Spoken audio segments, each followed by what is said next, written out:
Okay, problem 846 says water at 10 degrees C has a density of 999.7 kilograms per meter cubed and a viscosity of 1.307 times 10 to the minus third kilograms per meter seconds, is flowing in a 0.2 centimeter diameter, 15 meter long pipe steadily at an average velocity of 1.2 meters per second. Determine A, the pressure drop, and B, the pumping power requirement to overcome this pressure drop. All right, so I've jotted down all of my givens already that are in that problem. Now let me try and start to solve.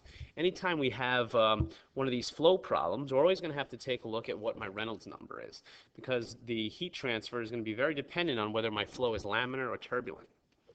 So let's look. The Reynolds number is equal to rho times V times D over the viscosity. So that's equal to 999.7 times 1.2 times 0.002, all divided by 1.307 times 10 to the minus third.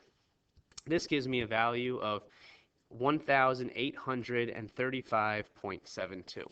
Okay, well, I have to notice that this value is less than 2100. 2100 is the critical Reynolds number for flow in a tube.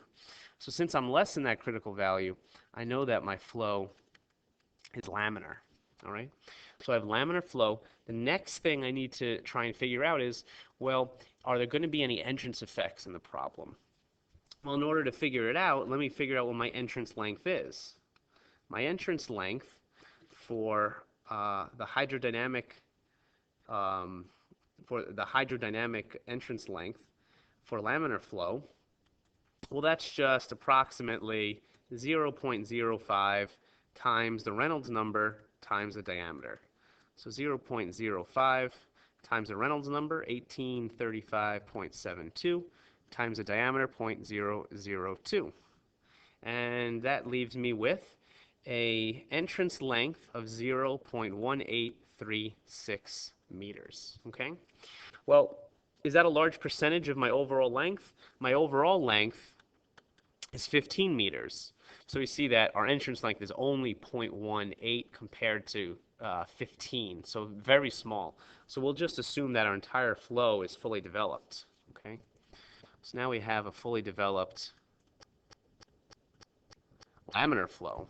Okay, and a fully developed laminar flow is one of the few flow solutions that we actually were able to solve. And this was a very famous solution. It's called Poiseuille's. It's called Poiseuille's law, or Poiseuille flow, and leads to Poiseuille's law. Okay. And Poiseuille's law says that the volumetric flow rate, V dot, is equal to pi times r to the 4 times the pressure drop, delta P, the pressure drop delta P over L, also divided by 8 times mu. Okay, this is Poiseuille's law. The volumetric flow rate, that's just equal to the average velocity times the cross-sectional area. Okay, so that is equal to pi r to the 4 delta P divided by 8 times mu times L. Okay, so I have the average velocity. That's equal to 1.2. The cross-sectional area of a tube, well, that's just pi over 4 times the diameter squared. That has to equal pi times the radius, 0.001 raised to the 4th, times delta P divided by 8 times mu, 1.307 times 10 to the minus third, times L, 15 meters. Okay. So one equation, one unknown, I can rearrange and solve, and I get that delta P is 188.2 times 10 to the third, which is equal to 188.2 kPa. So this is my change in pressure as I go along the tube. So the next problem says, well, if I need some sort of pump that's able to overcome that loss in pressure, well, how much pumping power do I need? Well, W dot is just equal to the volumetric flow rate, V dot, times that change in pressure, delta P, that I've lost.